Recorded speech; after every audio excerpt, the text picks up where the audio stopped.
Hey YouTube, Brandon Ascari here with another awesome and insightful episode of Ascari Digital's Content Creator Academy, where, as you might know, maybe, but I'm not sure, don't hold me accountable, it is my goal to help educate and inspire you to being the best and most successful freelancer that I know you could be. But first, as always, if you haven't already, give us a big thumbs uppercut to the face. Subscribe to the channel, hit that notification bell so you and all your friends can be the first to see our episodes when they go up on Mondays and Wednesdays. And don't forget to leave a comment down below with any questions you may have. And now let's hop in and see what's going on in the world of news. Are you ready? 15 films and events we're looking forward to at the 2020 Toronto International Film Festival. Let's see what's happening at TIFF this year. For me, TIFF 2020 began yesterday with a stroll from my bedroom to the computer, coffee in hand, to check whether the promised link and password to the festival's new digital portal had arrived. It did. I logged in, noted that the streaming platform supports AirPlay. What are you going to do in life without AirPlay, especially if you're doing this stuff from home? And started a calendar of screening times, as most titles are available only in 48-hour windows. Plus, some are geo-blocked here in the States. A far cry from my usual short flight to Billy Bishop Airport and afternoon typing P&I screening times into my phone and then looking for a party to go to. Very different, I'm sure. But with the film world's usual rhythms disrupted this year, for reasons of ecosystem survival, I'm thankful that there is even a TIFF 2020 edition. Like most other film world events at the moment, this year's Toronto International Film Festival is aiming for elements of the same throughout its various sections, while acknowledging the necessary, unavoidable differences. The live portion of Toronto is strenuously local and not immune to mass controversy, with all press and industry attending virtually. In-person screenings are taking place at the Bell Lightbox, but with drastically reduced audiences. The largest screen, 530 seats, will now admit 50. We're talking less than 10%. That's crazy. As is the case at other festivals, drive-ins provide a retro kick as well as sponsor branding opportunities. So it seems as though drive-in cinema is making a return, and I'm glad I have a car, because you would need one, I think. How else would you drive in? Can I take my little Vespa scooter? Meep meep. As for the films, the 300 plus one normally encounters at Toronto are winnowed down to around 50, with an additional slate of 30 sales titles added to an industry-only online marketplace just a week ago. Well, that's not fair. I want to see what the industry only gets to see. That's pretty cool. Still, as the list below attests, there's enough to look forward to. The below are just some of the titles that caught my or Vadim Razov's eye, with our usual emphasis on American independence in the mix. Good Joe Bell, following his assured, empathetic, multi-strand drama tackling the subject of police shootings of black men, Ronaldo Marcus Green, a filmmaker, 25, new face in 2015, returns with another topical drama, this one dealing with homophobia, bullying, and suicide. From a script by Diana Asana and Larry McMurdy, Brokeback Mountain, big-time screenwriters, Green directs Mark Wahlberg as the father who becomes a roadside anti-bullying activist in the aftermath of his son's death. The film is an acquisition title, with Green expressing hopes for a speedy hybrid release to The Hollywood Reporter. I'm open to however the film needs to be released.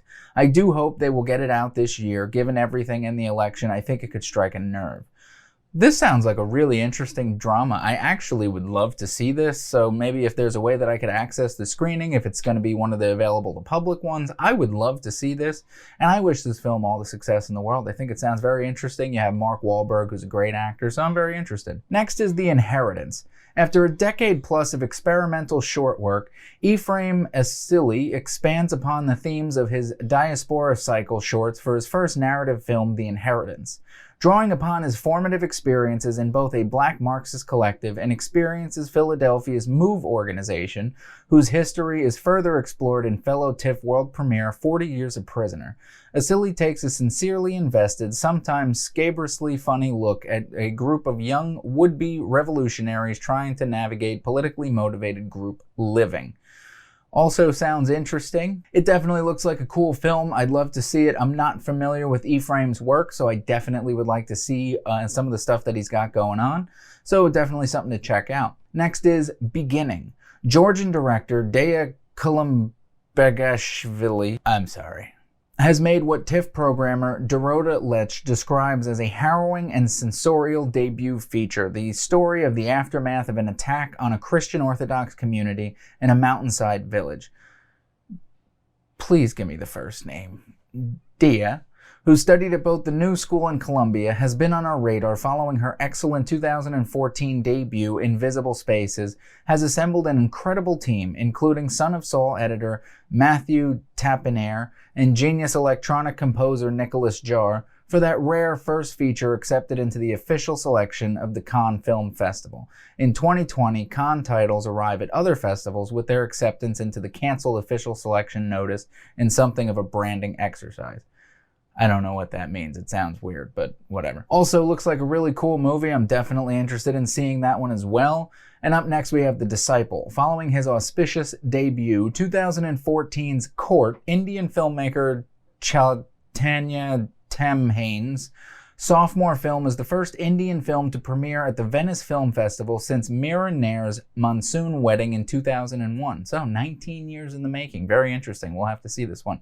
Here, the filmmaker turns his disciplined eye for a slow cinema tableau, follows an aspiring would-be Indian classical vocalist over decades of attempting to find success. I'm always interested in these ones that are about artists trying to find themselves, find success, reach that famed glory that we've all wanted, but is sometimes so unattainable, but yet so easily attainable, I guess. I don't know. What am I talking about? Anyway, let's move on. Concrete Cowboy. This sounds interesting right off the bat. The feature debut of Philadelphia filmmaker Ricky Staub is also the first feature out of the gate for Idris Elba's production company Green Door Pictures. In addition to starring, Elba's a producer here along with Lee Daniels, Jennifer Madaloff, Tucker Tooley, Dan Walzer, and Jeff Waxman. Following Staub's 17 short film, The Cage, the film is a drama inspired by Fletcher Street Stables, a real-life Philly black horsemanship community. Staub, who worked as an assistant on the set of M. Night Shyamalan Pictures, I'm sorry that you had to work with M. Night Shyamalan, that sounds miserable, founded in Philadelphia's brewery town, the Neighborhood Film Company, which trains individuals coming out of homelessness or incarceration in filmmaking and the film business. I think that's awesome that they have a program like this out there. I think it's something that's huge for the community, and it's amazing to see that people who come out of this are making successful films. I'd love to see it. Very interesting. One Night in Miami. Arriving off very strong notices in Venice is Regina King's directorial debut, One Night in Miami. Slated for release by Amazon Studios. Watch out, everybody. Amazon's getting serious. The film, scripted by Kemp Ross, based on his own play, imagines a post-fight hang between Cassius Clay, who later became Muhammad Ali, for those of you who don't know. And if you don't, you should. That's horrible. Muhammad Ali is the GOAT. Jim Brown, Sam Cooke, and Malcolm X, who discuss America, race, and the responsibility of black celebrities in the wake of Clay's win over Sonny Liston for the heavyweight champion of the world title. Very interesting. Love to see this. I love anything that's around fights and boxing and stuff, so Muhammad Ali's the man. Enemies of the State. Filmmaker 2016 25 new face Sonia Kennebec, National Bird, returns with another documentary on the American security state and intelligence services in the wake of 9/11. Here she follows the case of Matt DeHart, a member of the Air National Guard who is investigated by the FBI for child pornography. You sick son of a persecution he and his parents believe is truly about DeHart's hacktivist work with Anonymous. Errol Morris executive produces. I have no idea who Errol Morris is, but sounds interesting. Naterno. In 2013, Gianfranco Rossi's Sacro GRA became the first nonfiction film to ever win the Golden Lion at Venice. His follow-up to 2016's portrait of the migration crisis in Lampedusa, Fire at Sea, was shot over 3 years in Libya, Iraq, Kurdistan, and Syria, with Rossi once again acting as his own shooter to capture the lives of civilians during wartime. This is very cool. I think this person leads a very interesting life. They were able to go there themselves and capture the footage. I think that's really cool. Would love to see it. Claire Denis and Barry Jenkins. Barry Jenkins has spoken many times about the impact Claire Denis's films have had on him and his work. In 2008, my cover story interview with Jenkins about Medicine for Melancholy, he called her my favorite director and said that the debut feature was directly inspired by Denis's Vendredi Sawyer, I'm sorry.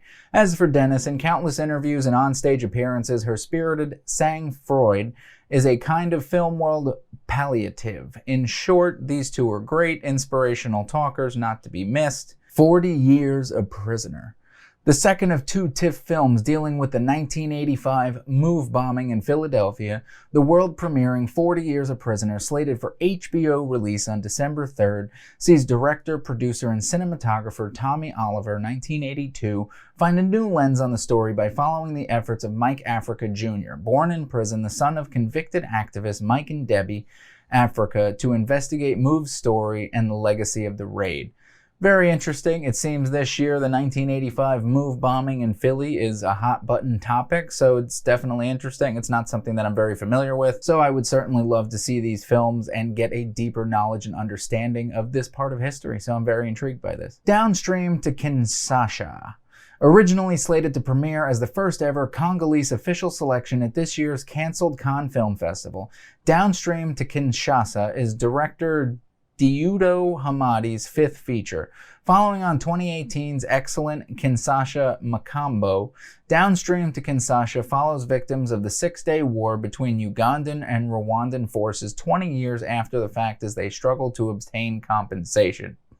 Sounds very cool. Definitely interested in seeing what this is all about, so thumbs up. Really cool that we're having the first ever Congolese official selection, so I'm always for supporting international films. I prefer them to most American films, so let's see how this turns out. Next up, MLK FBI. Sam Pollard, director Mr. Soul, Two Trains Running, and editor Spike Lee. Spike Lee's an editor? Anyway, joints including Mo Better Blues, Jungle Fever, and Clockers uses recently declassified files to do a historical deep dive into the FBI's surveillance and harassment of slain civil rights leader Martin Luther King.